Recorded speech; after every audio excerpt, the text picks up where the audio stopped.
ராவணா பார்வையாளர்கள், தமிழ் உறவுகள் மற்றும் ராவணா நல விரும்பிகளுக்கு வணக்கம். தொடர்ந்து உங்களுடைய பேராதரவுக்கு நன்றி. எடப்பாடி பழனிசாமி அவர்கள் அண்ணா திராவிட முன்னேற்றக் கழகத்தினுடைய தலைமையிலேருந்து அவர் ஒரு அறிக்கையை ரொம்ப காட்டமாக வெளியிட்டிருக்கிறார். முதல்ல அதை படிச்சிருவோம், பிறகு அந்த அரசியல் என்னன்றதை பேசுவோம். சுத்த சுயம் பிரகாச தூய சக்தி என்று தன்னைத்தானே அறிவித்து கொண்டு அரசியலில் குதித்த திரையுலக பிரபலம் மக்களின் முழுமையான ஆதரவு தனக்கு கிடைக்கவில்லை என்ற நிலையில் தான் அமைத்த பொய்க்கால் குதிரை ஆட்சியை காப்பாற்ற பல்வேறு தகிடுத்தத்த அரசியலில் ஈடுபட்டு வருவது வெட்கக்கேடான ஒன்றாகும்.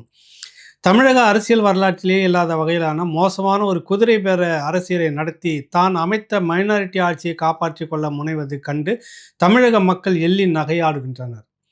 தமிழ்நாட்டில் மொத்தம் உள்ள 234 தொகுதிகளில் 126 தொகுதி மக்கள் தனக்கு எதிராக வாக்களித்துள்ளார் என்பதை சிறிதும் உணராமல் தான் எந்த கட்சியை தீய சக்தி என்று வர்ணித்து களமாடினாரோ அந்த கட்சியின் தயவில் வெற்றி பெற்ற ஒரு சில கட்சிகளை தேடி போய் ஆதரவு கேட்டதும், அனைத்து இந்திய அண்ணா திராவிட முன்னேற்ற கழகத்தின் போட்டியிட்டு வெற்றி பெற்ற சில சட்டமன்ற உறுப்பினர்களை சோஃபாவோடு போய் பார்த்து புஷ்பா படபாணியில் ஆதரவு பெற்றதும் ஒரு நேர்மையான அரசியல்வாதியின் செயலா என்று வாக்களித்த மக்கள் கேள்வி எழுப்பியுள்ளனர்.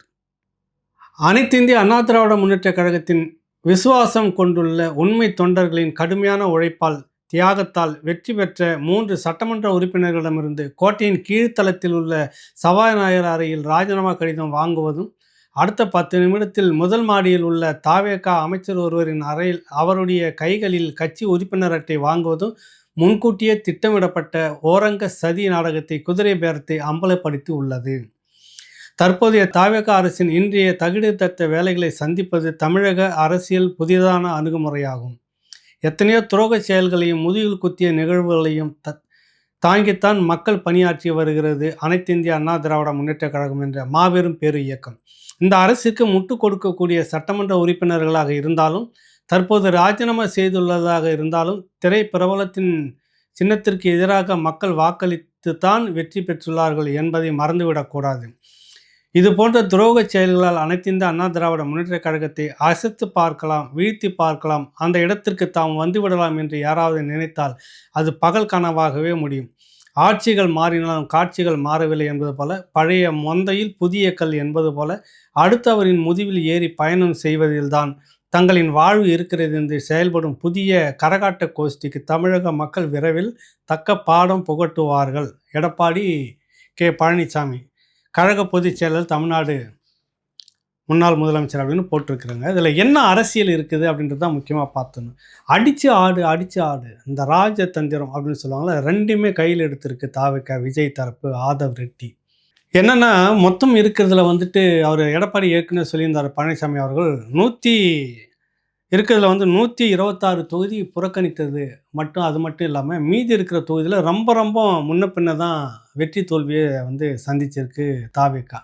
அந்த வகையில் பார்த்தா கிட்டத்தட்ட ஒரு 135 தொகுதி வரைக்குமே அந்த புறக்கணிப்பு பட்டியலில் வருது. அது போகட்டும். இப்போ என்ன நடக்குதுன்னா, தாவேக மொத்தம் 107 இருக்கிறது. இன்னும் ஒரு 11 சட்டமன்ற உறுப்பினர்கள் நேரடியாக தாவேகாவுக்கு ஆதரவு தெரிவித்து விட்டால் இது மெஜாரிட்டி அரசு.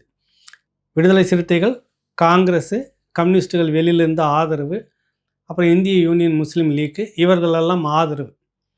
இதை தாண்டி நாம் சொந்த காலில் நின்றாக வேண்டும் அப்படின்றது தான் விஜயோட அந்த தலைமையோட முடிவு.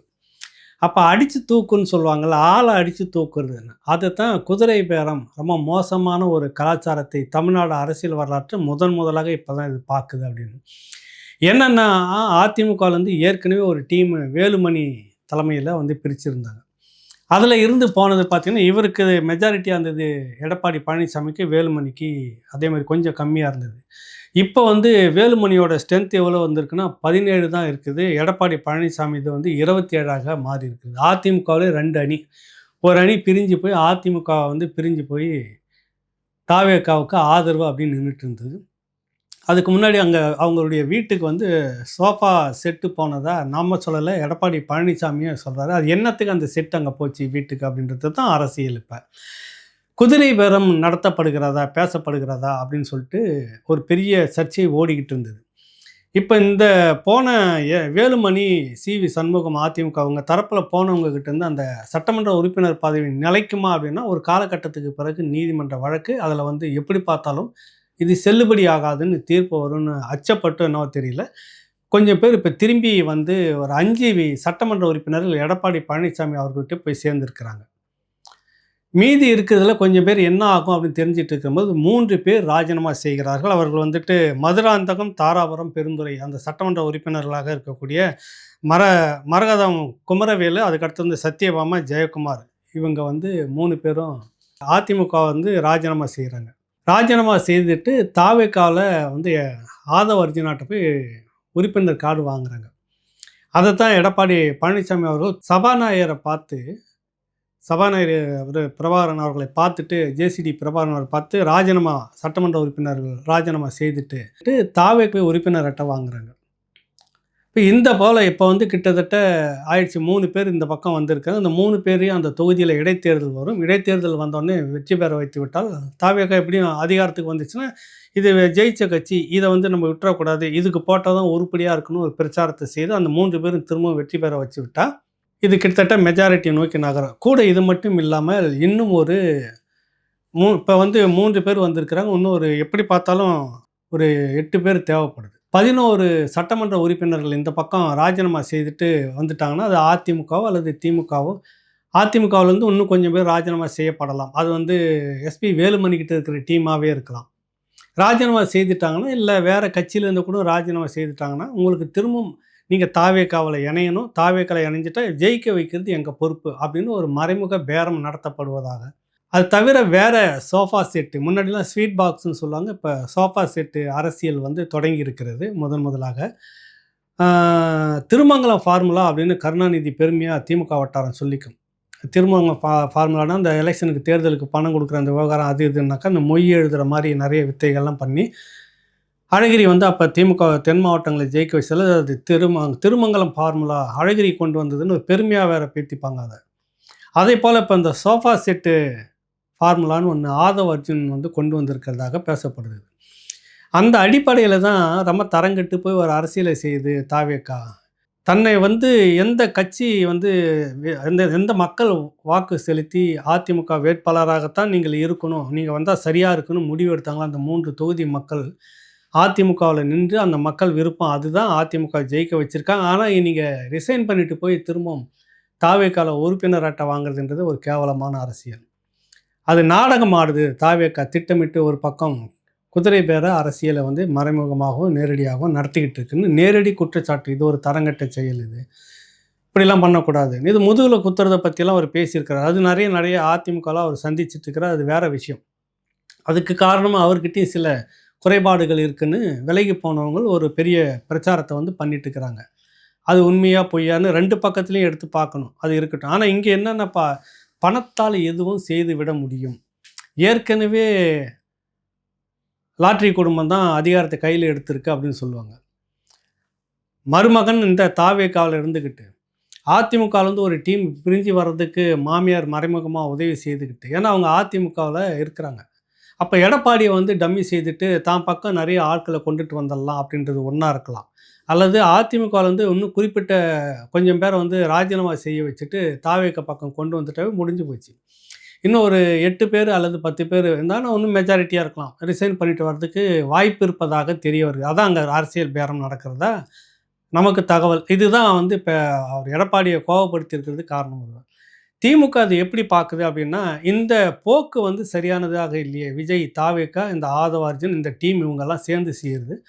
உறுப்பினர்களை ராஜினாமா செய்ய வச்சுட்டு தாவேக்காவில் வந்துட்டு உறுப்பினர் அட்டை வாங்கிட்ட உடனே சட்டமன்ற உறுப்பினர்கள் ராஜினாமா செய்ய வச்சுட்டு தாவேக்காவில் உறுப்பினர் ஆகிட்டு திரும்ப அந்த தொகுதியில் இடைத்தேர்தலில் அவங்களை நிறுத்தணும். இப்போ திமுகவிலேருந்து யாராவது பேரம் பேசப்படலாம், நடக்கலாம், நாளைக்கு நம்ம கட்சிக்கு நடக்கலாம். அதுதான் இப்போ வந்துட்டு ஸ்டாலின் அவர்கள் அந்த திமுக தரப்பில் ஒரு பெரிய கேள்விக்குறியாக இருக்குது. ஏற்கனவே அங்கே ஒரு பெரிய சிக்கல் ஓடிட்டு இருக்குது. செயல் தலைவரை வந்து நியமிக்கணும், சீனியர்கள் எல்லாம் விலகிக்கணும். அந்த செயல் தலைவர்களே இப்போ 2 போட்டி, ஒன்று உதயநிதியா அல்லது கனிமொழியா அப்படின்ற ஒரு பெரிய வார் அங்கே தொடங்கிட்டு இருக்குது. அது வந்து நம்ம திரிசக்தியார் நிகழ்ச்சி பஞ்சாயத்தை கூட்டுறவங்கள விரிவாக பேசியிருக்கிறோம். அது வேறு விஷயம். இங்கே வந்து என்னென்னா முழுக்க முழுக்க திமுகவுக்குள்ள ஒரு பெரும்போட்டி. இப்போ இதில் வந்து 2 கோஷ்டியாக பிரிகிற மாதிரி அதிமுக மாதிரி கனிமொழி டீமா, உதயநிதி டீமா? இல்லை இல்லை, அதெல்லாம் நாங்கள் எங்களை பற்றி அப்படி இல்லை, யாரும் சொல்லக்கூடாது, நாங்களாம் வந்துட்டு அப்படி தேக்கு மரம் மாதிரி நிலையாக நிற்கிறவங்க அப்படின்லாம் இனியும் சொல்லிக்க முடியாது. அதுக்கான வாய்ப்பு இல்லை.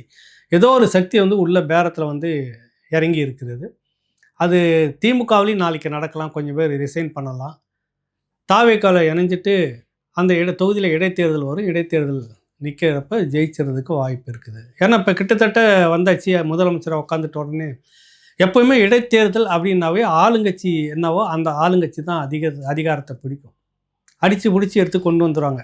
இப்போ இன்னும் அதிமுகலேருந்து இன்னும் கொஞ்சம் பேர், திமுகவிலேருந்து இன்னும் வேறு கட்சியில் இந்த மாதிரி குதிரைகளாக இருக்கக்குள்ள ரிசைன் பண்ண சொல்லிட்டு நீங்கள் வந்து தாவேக்காவில் இணைஞ்சிட்டிங்கன்னா, தாவேக்காவில் திரும்ப அந்த தொகுதியிலே உங்களை இடைத்தேர்தலில் நிற்க வைக்கிறோம், வெற்றி பெற வைக்கிறோன்னா முடிஞ்சிடுச்சு அரசியல். அப்போ இது வந்து விஜய் அரசியலோட ஒரு சாணக்கியத்தனம் அப்படின்னு எடுத்துக்கலாமா, ராஜதந்திரன் எடுத்துக்கலாமா, இது வந்து நீடிக்குமா அப்படின்னா, அவங்க நம்ம கணக்கு போடுற மாதிரி அந்த அவ்வளோ பெரிய தொகையை இறைச்சி செலவு செய்து வெற்றி பெற்றிருக்கிற தாவேக்காவும் ஒரு கணக்கு போடும். அது என்னன்னா, இந்த காங்கிரஸு விசிகா நீண்ட நெடிய காலத்துக்கு நம்பிட்டு இருக்க முடியாது. அமைச்சர் பதவி கொடுத்தாச்சு, அமைச்சர் சீட்டிலும் உட்காந்துட்டாங்க. அநேகமாக அவங்க பிரிஞ்சு போகிறதுக்கான வாய்ப்பு இல்லை. 2029 விசிகாவும் நாடாளுமன்ற தொகுதியை போட்டியிட்டாக வேண்டும். காங்கிரஸும் நாடாளுமன்ற தொகுதியில் போட்டியிட்டு வெற்றி பெற்றாகணும். தாவேக்காவில் இருந்து தொகுதியை கைப்பற்றினா தான் ஈஸியாக இருக்கும். திமுகவில் சேர்ந்து அவங்க திக்குமுக ஆடணும். பழைய மாதிரி நம்பிக்கை திமுக வேலை செய்து கொண்டு வருமானான்னு தெரியல. அதனால் தாவேக்காவில் இருந்து நீடிச்சிட்டு போகிறது, நமக்கு 5 வருஷம் இந்த ஆட்சி இருந்துச்சுன்னா நம்மளும் அமைச்சராக இருந்துக்கலாம், நம்ம கட்சி உள்ளே இருந்துக்கணும், காங்கிரஸ் விசிகா நினைக்க நிறைய அதுதான் இப்போ நினச்சிக்கிட்டு இருக்கிறாங்க. விலைக்கு போகிறதுக்கான வாய்ப்புகள் இல்லை. ஆனாலும்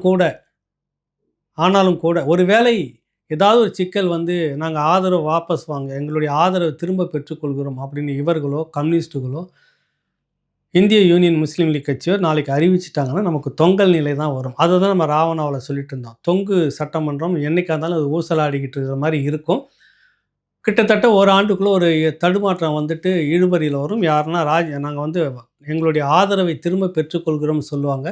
இவர்கள் 108க்கு மேலே வர முடியும், 107க்கு மேலே நிரூபிக்கிறதுக்கு சிரமப்படணும். தொங்கு சட்டமன்றம் வரும், கவர்னர் ஆட்சி வரும், ஒரு ஆண்டு அது நீடிக்கலாம். அது பிறகு வந்து நாடாளுமன்ற தேர்தல் 2029 வர்றதுக்கான வாய்ப்பு இப்படின்னு நம்ம பேசிகிட்டு இருக்கிறோம். ராவணாவிலையும் போட்டுட்ருக்குறோம்.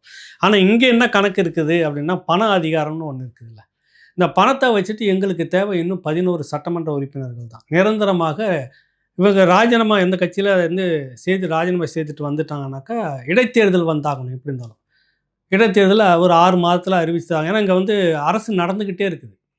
இப்போ ஒரு 6 மாதம் வரைக்கும் நீங்கள் வந்துட்டு நம்பிக்கையில்லா தீர்மானம் கொண்டுட்டு வர முடியாது. ஏற்கனவே கொண்டு வந்தாச்சு, முடிஞ்சது, ஆதரவு தெரிவிச்சிட்டாங்க, நிரூபித்தாச்சு, இருக்கிறாரு. இப்போ திரும்ப அடுத்த முறை நீங்கள் நம்பிக்கையில்லா தீர்மானம் கொண்டு வரணுன்னா 6 மாதம் போகணும் உங்களுக்கு. இந்த 6 மாதத்துக்குள்ளாக இப்படி தொகுதிகளை வந்து ராஜினாமா செய்ய வச்சுட்டாக்கா இடைத்தேர்தல் கட்டாயம் அறிவிச்சாகணும்.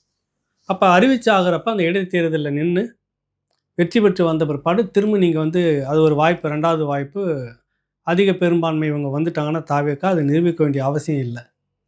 அந்த கணக்கில் தான் இப்போ கீழே ராஜினாமா செய்கிறது, மேலே போய் ஆதவ அர்ஜுனாவை சந்தித்து மரியாதை நிமித்தமான சந்திப்பு அவங்க உறுப்பினர் கார்டும் வாங்குறாங்க. அப்போ இதை எதை சொல்ல வருகிறது இந்த சமூகத்துக்கு தாவேக்கா? விஜய் என்ன சொல்ல வர்றாருன்னா, நீங்கள் எந்த கட்சியில் இருந்துட்டு இருந்தனாலும் ராஜினாமா செஞ்சுட்டு எங்கள் கட்சிக்கு வந்தால் நாங்கள் ஜெயிக்க வச்சுருவோம். இது ஒரு அரசியல். அடுத்தது இந்த குதிரை பேரம்ன்றத பணம் இருக்கிறது எங்களிடம், நாங்கள் எவ்வளோ வேணாலும் கொடுத்து வாங்குவோம். இது வந்து ஒரு பெரிய இதை கொடுத்து சோஃபா செட்டு கொடுத்து தான் வந்து அரசியலில் வந்து இங்கே பேச வேண்டியதாக இருக்குது. அப்போ அனுப்பிட்டு இத்தனை பேரை எங்களுக்கு கொண்டு வந்துட முடியும் அப்படின்றப்ப அந்த பேர அரசியல் இருக்குல்ல, குதிரை பேரன்னு சொல்லுவாங்க. எங்கள் பக்கம் இவ்வளோ பேரை நாங்கள் வச்சுக்க முடியும், வாங்கினா தானே தப்பு, அப்படியே டீமாக வர்றதுக்கு பார்த்தாங்க. அதிமுகவிலேருந்து ஒரு குழு பிரிஞ்சு வந்துடுச்சுன்னா நமக்கு வசதி வாய்ப்பாக இருக்கும். நாளைக்கு நம்ம யாரையும் போய் கெஞ்சிட்டு இருக்க வேணாம், அந்த திமுகவிலேருந்து வந்தவங்கள நம்ப வேணாம் அப்படின்னு 2ஆம் கட்ட நிலைமையெல்லாம் நிலைக்க வேண்டியது இல்லை. அப்போ நம்ம அதிமுகவில் வந்த வேலுமணி சிவி சண்முகம் தரப்பே நம்ம வச்சுட்ருக்கலான்னு நினைக்கலாம்னா அதுக்கும் வாய்ப்பு இல்லை. ஏன்னா அது கோர்ட்டில் நான் ஏற்கனவே பேசிட்டோம். இந்த நேரத்தில் தான் இப்படி ஒரு அரசியலை வந்து சரியாக கையில் எடுத்திருக்கிறார் விஜய். இது அவருடைய ராஜதந்திரமா அல்லது சர்க்கலா அப்படின்றது போக போக தான் தெரியும். இப்போ கிடைச்சிருக்கிற இந்த நிலையில் ஏதோ அவருடைய ராஜதந்திரம் அப்படின்றத விட பண அதிகாரத்தை யாரோ பின்னாடி செலவு பண்ணுறாங்க, ஏதோ ஒன்று நிலைநிறுத்த முடியுது. 11 சட்டமன்ற உறுப்பினர் தான் நமக்கு ஒன்று தேவைப்படுது. 12, 13 கூட மாற்றிக்கலாம். அது நிறைய கட்சியிலேருந்து ராஜினாமா செய்ய வச்சிடலான்ற ஒரு அரசியல் போயிருக்குல்ல, இது புது அரசியலாக இங்கே இருக்குது. அதை தான் இதுவரைக்கும் தமிழ்நாடு சந்தித்திராத ஒரு மோசமான பேர அரசியலை விஜய் வந்து இருக்கிறார். அதிக பெரும்பான்மை மக்கள் அவருக்கு கொடுக்கல. அதிக பெரும்பான்மை கொடுக்காத நிலையில் இவர் இந்த மாதிரி செய்வது இது ஒரு மோசமான அரசியல் அப்படின்னு காட்டமான ஒரு அறிக்கையை விட்டிருக்கிறார். இந்த அறிக்கைக்கு பின்னாடி இப்படி ஒரு அரசியல் இருக்கிறது. அநேகமாக 3 பேர் இப்போ வந்து ராஜினாமா செய்திருக்கார்கள். இன்னும் ஒரு 8 பேர் பண்ணால் போதும். இருந்தாலும் ஒரு 10 பேர்கிட்ட ராஜினாமா செய்ய வச்சுட்டாக்கா மீண்டும் இடைத்தேர்தல், மீண்டும் அந்த தொகுதியிலே அவர்களுக்கே கொடுத்து இதெல்லாம் ஒரு அக்ரிமெண்ட்டு. அதுதானே உங்களுக்கு கீழே ராஜினாமா, மேலே வந்து உறுப்பினர் அட்டை வாங்குறது தாவைக்கால. இதுதான் காரணம் அப்படின்றது தான் இன்றைக்கி பேசுபொருளாகி இருக்கிறது. இது நீடிக்குமா, நிலைக்குமா அல்லது சறுக்குமான்றதை நம்ம அடுத்த கட்ட நகர்வுலேருந்து பார்ப்போம். நன்றி, வணக்கம்.